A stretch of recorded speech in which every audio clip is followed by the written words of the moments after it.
How fundamental to reporting is the protection of your sources? I have not lost a night's sleep about my decision to protect my confidential sources. That is the core of who I am as a journalist. I am facing contempt fines because I am upholding the most basic principle of journalism. If you cannot offer a source a promise of confidentiality as a journalist, your toolbox is empty. No whistleblower is coming forward, no government official with evidence of misconduct or corruption. And what that means is that it interrupts the free flow of information to the public. And as we all recognized, journalism is about an informed electorate, which is the bedrock of our democracy. If you had asked me 37 years ago when I started working that I would be in the federal courts living a legal nightmare to protect my sources, I would never have believed it.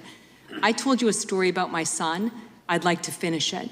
Okay. At the end of the conversation, he said, "Mom, you do what it takes. I've got your back."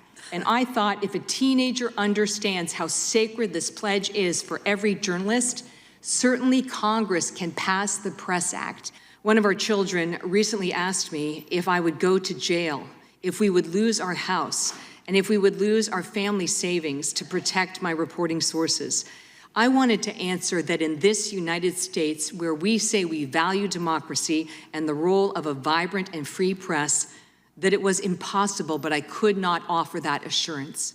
I have been fighting in the courts for 2 years, and that I am now facing potentially crippling fines of $800 a day to protect my reporting sources underscores the vital importance of the Press Act. When you go through major life events, as I have in recent weeks, losing your job, losing your company health insurance, having your reporting files seized by your former employer, and being held in contempt of court gives you clarity. Conspiracy theories, we have a government that is going after individual and private citizens. I mean, this is the narrative over and over and over again. Now, what I'm hearing is really about employment disputes. Personal grievances, witnesses' personal grievances are not actually attacks on the First Amendment and the free press. I wish we spent more time in this committee really talking about important issues and not once again having the colleagues overpromise and underdeliver. If I believed every single time of the conspiracy theories that are pulled before this committee, I would have to believe that there was a boogeyman behind every corner, under every rock. It's absurd. It's absolutely absurd.